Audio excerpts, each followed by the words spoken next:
A very important part of adolescence is discovering your physical identity and being over time comfortable with your body as it is. And another is becoming accustomed to what your gender and sexual identity is. But if you throw on top of that your cultural identity, there's a lot that you need to develop and to think about. Who is your tribe? What is your true identity?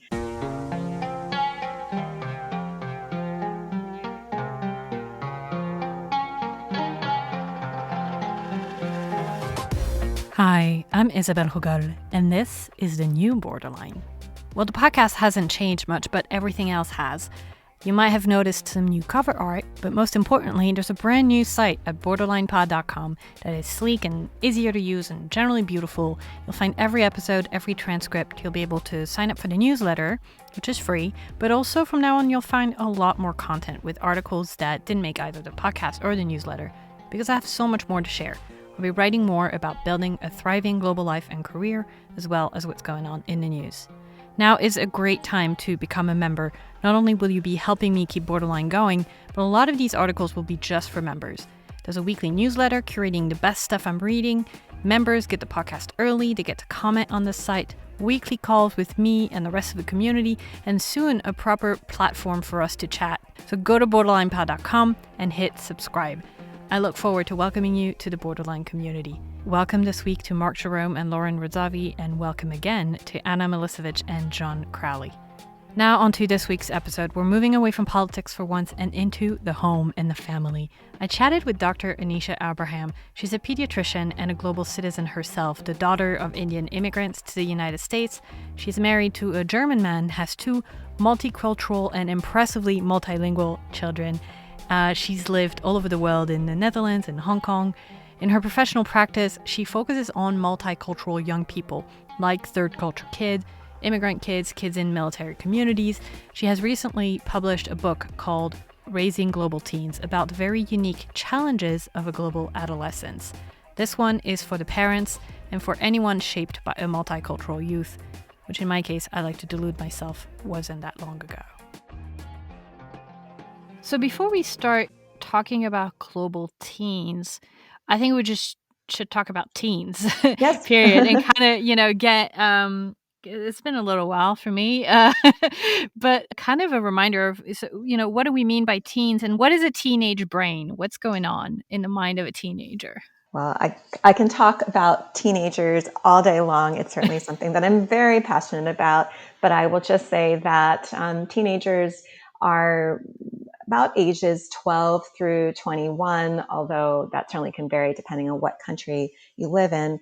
I will also say that a lot of behaviors and a lot of what we're talking about in terms of puberty and changes are now occurring at earlier ages. And so we're seeing young people as early as 10 or 11 that are really going through pubertal changes and all of the other things that go along with being an adolescent. And what we know about teen brain development is that the brain continues to develop until you're 25. So even though you think you're done with adolescence, in fact, there's a lot of changes that are continuing to occur. So adolescence is this wonderful time between, again, childhood and adulthood. I think it's an important time because so much what we see in terms of morbidity and mortality as an adult has a lot of links to what's occurring during the teen years. For example, alcohol use or mental health issues or any of these other things. And so I think spending time and really making sure that young people do well during their adolescence has such an incredible benefit in terms of what happens during their adulthood. It's interesting you said in passing, depending on the culture that you're in. Yes. Is adolescence something that exists everywhere? Because I think we have this picture of, kind of post-World War II American consumerist society that kind of invented being a teenager. So how does that work across other cultures? That's a really interesting question. And I would say that the short answer is that adolescence is a universal concept. And certainly in all the places that I've lived in, young people go through very similar changes, both physically and socially and psychosocially during adolescence. Whether, again, this is a concept that's recognized can very much vary. And certainly in some places I've lived in, for example, in the Netherlands, this is a very important time where kids are also developing autonomy and becoming more independent from their parents, Whereas in other cultures, for example, when I lived in Hong Kong and in Asia, there's still a bit more of a sense that there's this interdependence, and very much so kids remain living with their parents and talking to them and communicating about decisions and so on till perhaps later on in their life. I also will just say that in different countries, the cutoff in terms of what they assume someone is an adult, maybe a little bit earlier, say 18 in certain countries. But I will say more and more, we're seeing that this period of time is becoming extended, that more and more young people are either studying or perhaps working, but are not completely independent until later in life. And perhaps during the Industrial Revolution and previous times, we saw that people that were adolescents were actually getting married, were in the workforce, were becoming much more independent outside of their own families and parents. So I think that there's a shift in terms of young people staying adolescents for a longer period of time, and certainly something that we need to be much more aware of in terms of how we can support and protect them. Mm. But that's cultural rather than biological, right? The biology hasn't fundamentally changed just because No. we're calling them teenagers now. Right. No, the biology has remained the same. I would probably say that we're maybe seeing some of these changes at earlier ages. And it used to be that someone would be considered having early pubertal changes if they occurred by age 10. And now there's been a shift to earlier, to say age 8 in a girl. So we're seeing young people and girls in particular starting their menstrual cycles and some of these other changes at earlier age groups. And we certainly know that kids are becoming more sophisticated also at younger ages, certainly with their exposure to things like social media and media in general. So I'd probably say that that's age span has increased in terms of what we may think of as adolescence. Mm. So what are some of those changes? How does like a teenage brain differ from an adult brain? Well, that's a great question. And I would say that there's two main concepts when it comes to the teen brain. The first has to do with the fact that with the developing brain, it takes some time before all of the connections, all of the synapses are fully connected. I kind of use a metaphor of having some kind of a stereo system where many of the connections are not completely connected in. And it isn't until later in adolescence, all of those synapses and connections are fully being made. And all of the gray matter is fully kind of being mature. And along with that, what we see is if there is an immature brain, young people, when they're exposed to anything high risk, for example, if they're exposed to alcohol or drugs, are more likely to have little changes in their brain that are irreversible compared to someone where the brain is fully developed. And so a lot of my work with young people and also with families and parents is trying to prevent behaviors like smoking cigarettes at early ages or using alcohol at early ages, knowing that young people are more likely to stay addicted or to have, again, these changes that occur if they start at an early age. The same thing goes for things like being exposed to chronic stress or restricting their eating. All of these things can have changes and certainly effects on the developing brain as compared to the brain that's fully developed later in adolescence. The other concept that I think is really important is the concept of having something called the prefrontal cortex versus the limbic system. And the prefrontal cortex is kind of the area right in the front of the brain. It's the command center of the brain, and it helps young people and certainly adults to think about consequences of actions. If I do this, then something is going to happen. And then again, that is not developed until later in adolescence. But what's really strong during the adolescent period, and you may even remember this yourself, is something called the limbic system, which is trying and testing things out in pleasure and reward. So a really normal part of adolescence is actually experimenting and trying things out. And I tell kids all the time that they can blame their brain as a work in progress when they sometimes are doing things that are a little bit kind of impulsive or trying things out.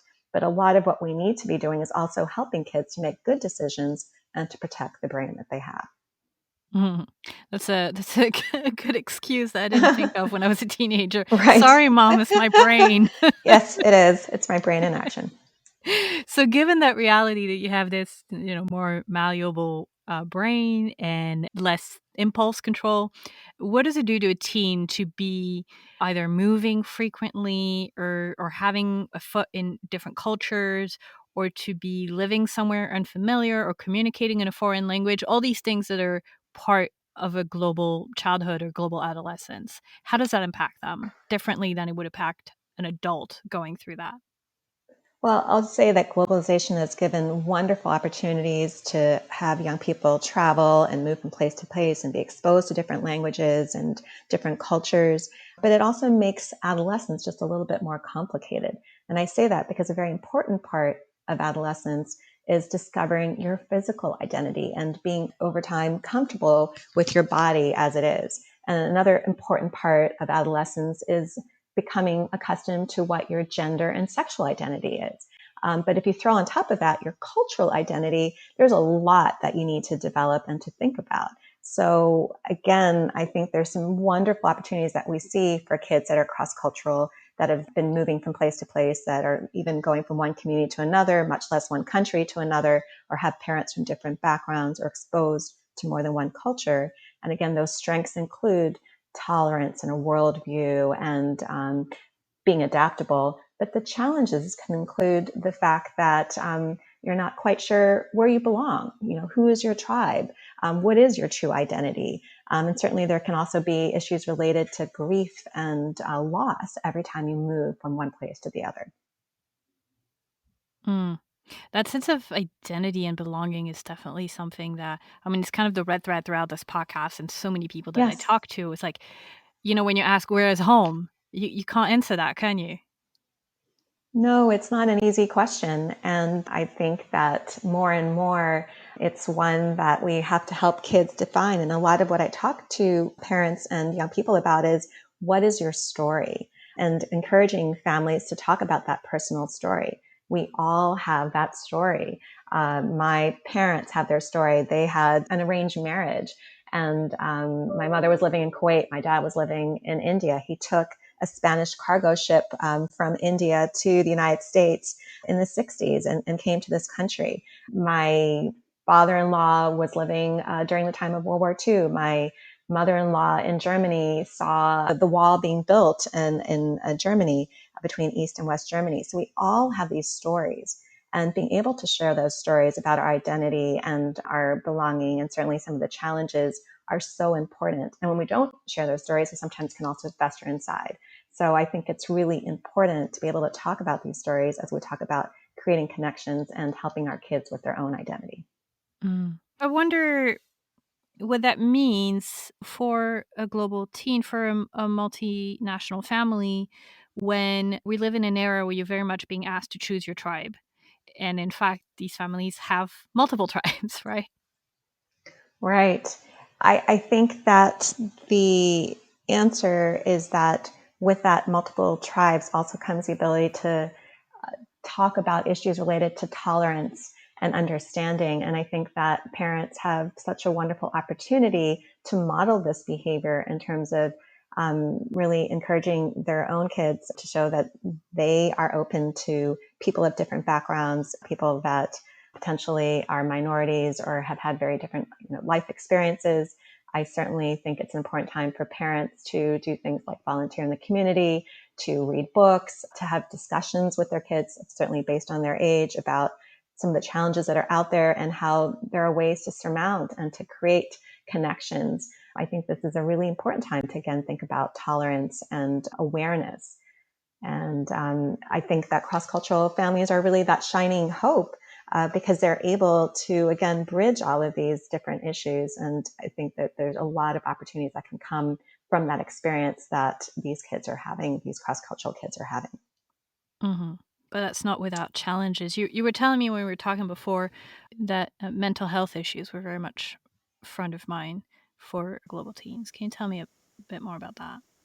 Absolutely. I will say that this has been a very challenging time for kids around the world. Certainly, the pandemic has really affected young people in terms of not being able to travel, not being able to have their normal routines, the loss of milestones, not, again, being able to do many of the activities that they usually will do. And it's increased the number of young people that I'm seeing in my daily practice, and certainly I'm aware of, that are feeling anxious or depressed. and in some cases even suicidal. So I think that these are really important issues that we need to be thinking about for all of our global and cross-cultural children and teenagers. I, in my book and certainly in my regular practice, talk about the importance of having connections with young people, that connections are so protective right now when kids are having these challenges, and then having regular conversations and checking in with young people about how they're doing and how they're feeling, and what's going on in their lives and what they're doing that's protective is very, very important in terms of protecting against all of the concerns we have about mental health, particularly among cross-cultural kids. Mm. And we all know how easy it is to have a conversation with a Right. teenager. How do Right. you, how do you make that happen? How do you encourage those conversations? You know, when we know teenagers can be quite sullen and mute, even. Well, I certainly get that question quite often. And I will say that, of course, it may not be easy. And a very important part of being a teenager is also striving for autonomy and becoming more independent. And at some level, perhaps pulling away from parents and wanting to spend more time with peer group or alone and in your room and doing other things. But I do think that parents and caregivers and family members have an important opportunity to stay connected now, perhaps more than ever. And so a couple of tips. The first I would say is if you are with a young person trying to do activities in parallel, for example, when you're perhaps walking with them or driving a car with them, you're biking with them, so you're not looking them perhaps directly in their eyes, but you're doing something in parallel, is a wonderful opportunity to kind of check in and see what's going on in their lives, or certainly find out how they're doing. Along those lines, one of the things that I always do when I'm seeing young people is to ask first about what their friends or their peer group is doing. Because sometimes they don't want to talk about themselves, but it's easier to talk about what their friends are experiencing. So I will ask, are your friends feeling down or stressed or not feeling good about what's happening? Are your friends sometimes vaping or smoking or using alcohol? Or are you feeling pressure to sometimes use these things? And that then can be a very nice segue into what might be happening in their own lives. And the final point that I have for parents, and I'm certainly guilty of this myself as a parent, is keeping things short. Again, thinking about teen brain development, sometimes they're not able to think about all of what we're saying when we have these very long philosophic discussions about things. So sticking to what I call the 50% rule and saying half of what we intend to say and keeping things short and simple may actually be a good rule of thumb when you're communicating with a young person. Mm. That's interesting and definitely definitely challenging. I think the second that you're, a little bit removed from your teenage years, it's hard to remember that you weren't maybe capable of all the complexity that is in your brain as an adult. One of my favorite articles that I read in the New York Times was this concept that there's a lot that's going on during the teen years. And again, hormones really can make young people feel angry one moment and happy the next. And there's a lot of ups and downs that happen in terms of mood and changes. And that at the end of the day, many young people just want us to be like a houseplant, just to be there, sometimes to not say anything, but just to be there to provide love and support. And I think that's an important message for many parents, is just to realize that our kids want us there. They want our unconditional love and support. And sometimes that can be a really important thing and can go a long way. Are there other techniques, other ways? Is there a better age, for instance, for changing countries? Is there an age when you really ideally shouldn't, which isn't always easy? Well, I think that the teen years are certainly a more challenging time for these changes to occur.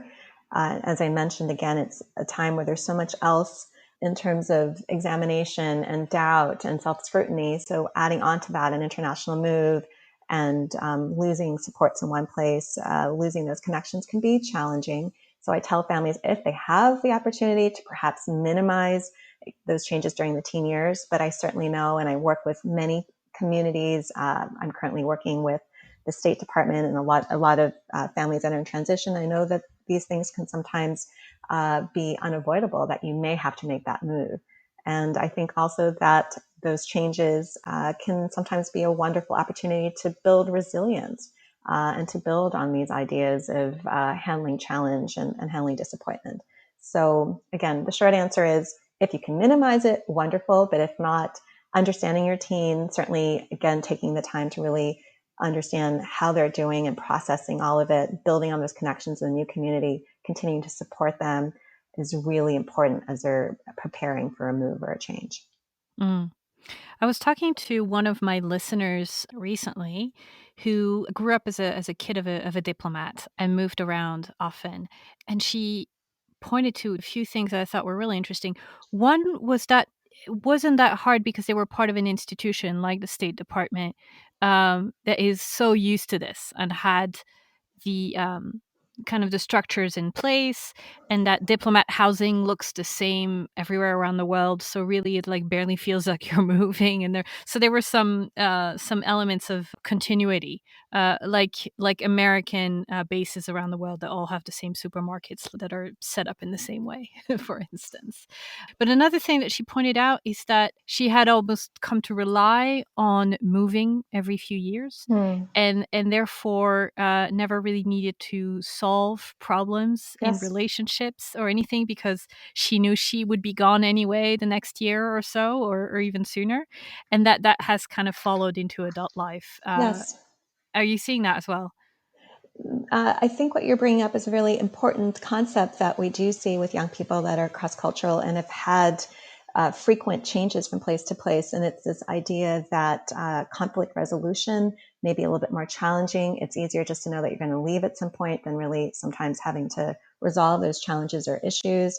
And so certainly adults have mentioned that this can be really hard for them, uh, because they're just used to kind of getting up and moving and not having to deal with sometimes these issues. I will also say that there's some thought that adolescence can also be prolonged for young people that are moving from place to place, because they are not going through perhaps the same changes that other kids are, that are seeing things that are perhaps homogenous, that everyone else is kind of like them. Particularly when you come to a new community or culture, people may have different ways of handling things. And so you tend to perhaps not be able to do the same level of experimentation. You may not be able to really rely on the people around you in terms of knowing what to do next, or your family may not. So there's also this concept of a more prolonged adolescence as well.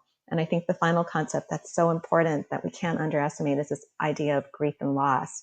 That again, when young people are moving from place to place, there can be this profound sense of losing what they've had in one place, and being able to rebuild that in the next. And I would say that's not just for young people, but it's also for adults. No one really prepared me for the fact that when I was an adult and moving from country to country, that it would take me nearly 2 to 3 years with each move to get over that identity that I had both personally and professionally in each place. I just felt this profound sense of loss. It was really tough. There were days sometimes I would cry and really, really be down. So I started researching my own book, Raising Global Teens, and really looking into this phenomena, that I had some insight into my own experiences of change. So I would say for any listener that's out there, it's not just children, it's also adults.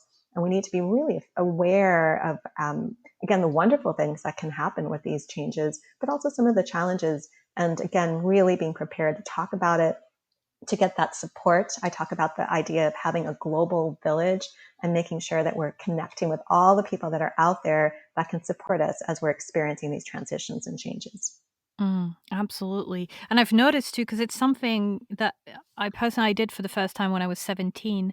But then throughout my 20s and 30s, I've moved to a new country every 2 to 5 years, depending. Yes. And it just gets harder and harder, because the older Yes. you get, the harder it is to make new social connections, and you don't have school or university anymore to make, a bunch of new friends every semester when you change classes and everything. So um, I just got to the point that I decided fairly recently, and I'm in my late 30s, that I was done doing that, and I'm going to try to make things work where I am right now, because it's exhausting, and it is a profound loss every time, and I really feel the loss more strongly as I Yes. get older every time. Right. And I hear you. And I would also say that it's even harder to move during a pandemic, where you're not necessarily able to say goodbye to the people in one country and even be able to connect with people in the next. So it can become a little bit more challenging as you get older. I think some people relish it and they do well with it, but for others, they realize that it can be really hard to do it. And I will say, just in my own family, we recently moved back in the fall. from the Netherlands to the United States, but there can be big differences within how different people address this. My older son seemed to do perfectly fine with the move back, was very excited to be back in the United States. My second son is still, to a certain extent, in mourning that we left the Netherlands, which he considers his country, and is a bit angry as to why we left this place that he had so many connections and so many friends and really identifies. And along those lines, we actually ended up getting a pandemic puppy because it really, for us, was a source of support and brought a lot of joy to our family, because moving has been hard. And again, particularly during a pandemic where you don't perhaps see kids face to face and you're not able to make those connections in the same way. Mm. And that whole idea of moving back. I mean, I had a guest a few weeks ago. So she's from Iran, but she's been living in Britain for a long time now. And she said if I moved back, it would be a second immigration, because if you've been gone long enough, home it has changed, and you have too. And so it's almost like moving to a new country again. Absolutely. We took our first road trip recently with the boys, and we drove from Washington, D.C. To Florida. And it was almost like being in a new country. We ourselves were suddenly kind of getting used to all of the things that we were seeing along the way. And of course, lots has changed. But I agree with you. In some ways, coming home, even though you think it's home, home has changed, and your own idea of what you need and who you are has also profoundly changed. So it is a very interesting process to come back to that place that you thought of as where your identity was or where you were born. Mm. So another thing that just going back to your answer earlier when you were talking about prolonged adolescence, the difficulties of getting social cues from the people around you. Yes. Um, what I found certainly in my experience, and I wondered your thought about this, is that it just becomes really difficult to understand what the rules are, right? Because like social rules and expectations are different in every culture, and it's not like you can flip a switch and be like, oh, I'm in the US, or oh, I'm in Britain, so these are the rules. It's just you start creating a mix in your own head, and you're not quite sure which role belongs to where. And so sometimes even with my people, quote unquote, in France, I behave in ways that are like, oh, you're a bit American. So it's hard to know exactly how to behave socially, if that makes sense. Absolutely. I think you're bringing up a very important point, and certainly we know this from literature and from research. And I will also just mention the book Third Culture Kids by Ruth Van Brecken and David Pollack as kind of being a seminal book talking about these issues, that each young person takes on a very different identity when they come to a new place. They could act as a foreigner or a hidden immigrant or adoptee or a mirror. So every young person has a different way that they kind of take on that community. And some people may end up being chameleons and blending in really well. Others might try to stick out. They call them screamers. Some of them may become wallflowers and become invisible, and others can adapt perfectly well. So there's many different ways that young people experience different cultures. And certainly this idea, again, that when you're in a culture that's different from your own, you don't see the same mirrors. The young people are not going through the same rites of passage at the same time, and that can be challenging also. And I've seen that myself when we've lived in different countries with adolescents there. So being aware of that, being attuned to it, talking about it, supporting kids, if you're a parent or caregiver, reading about it, these are really important in terms of, again, helping kids experience different cultures through adolescence. Mm. That's really interesting, the diversity of these experiences, and it's a good reminder, because I'm definitely a big proponent of global childhood and global youth, but I think um, probably the only really examples that I have in mind and that I bring forward are definitely the very successful ones. But I do want to conclude our conversation, definitely want to get back to what are those advantages and that skill set that those young people build, because I have seen just incredibly mature, open, compassionate young people, coming out of that experience of having a global background. And I tell every parent I know that their kid should, at least be an exchange student at some point, and the younger the better. Don't wait for university. So am I right? Am I right to recommend that? And yeah, what are you seeing in terms of the adults that these kids become? Right. I will still continue to agree with you in terms of the wonderful experiences that come out of having this cross-cultural experience, and the fact that more and more young people are having that. Again, you don't need to go very far. Just moving from one place to the other or being exposed to more than one culture in your daily life is enough to, again, give that cross-cultural experience, much less, again, moving from country to country. And the upsides, again, are this idea of being empathetic, being tolerant, being aware, being open to change. I mean, these are such wonderful qualities that we need right now in a time where there is so much polarization.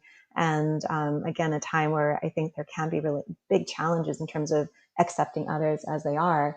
Also, the ability to speak different languages. I saw that in my own kids. When we lived in Hong Kong, they started to learn Mandarin. My husband is German, so they speak German. When we lived in the Netherlands, they had to learn Dutch, and they each picked up another language, Spanish and French. And that is, to me, wonderful, because I can say as an adult, it's a lot harder to pick up these languages. And I struggled with picking up these languages, but being able to learn languages is much easier when you're a young person. And I think that it just gives you an entree into being able to work and to communicate in so many different ways when you even have that ability to think or speak in another language. So there's some incredible strengths that come with this experience. And I think it's so important for, again, parents to expose kids to more than one culture if they can. Certainly this ability to have international experiences through travel or study abroad or work abroad. These are all very formative experiences for me when I was growing up to be able to, live abroad. I lived in Panama. I worked as a physician when I was a medical student in India, and then continue to have those experiences throughout, my own youth and, young adulthood. And I think those are really formative experiences and the ones that we need to continue to encourage, again, given how polarized and challenging our world has become. Mm. And that builds so much resilience as well. Absolutely. And I'll just end by saying that I believe that one of the biggest predictors of success for young people is not having perfect grades or being well-rounded and doing, every last activity, or even getting into the top university or having a perfect job. But it's this ability to have what I call bounce, being able to get up on your feet after you've experienced a challenge or disappointment. And I do think, again, being cross-cultural and having those experiences give young people a tremendous ability to build on resilience and to build on this concept of balance. And that's a wonderful gift that we can give young people. Thank you so much to Dr. Anisha Abraham. Her book is Raising Global Teens. Anisha is also producing a short movie on a wonderful true family anecdote of her Indian immigrant grandparents knocking on Neil Armstrong's door in Middle America shortly after he'd returned from the moon. If you're curious, links as always in the show notes. And a personal apology, my family moved when I was 15, and let's just say I was not the kindest about it. I'm sorry, Dad. It was just my teenage brain. I'm your host, Isabelle Hogol. Music is by Offshane. Borderline is a One Lane Bridge production.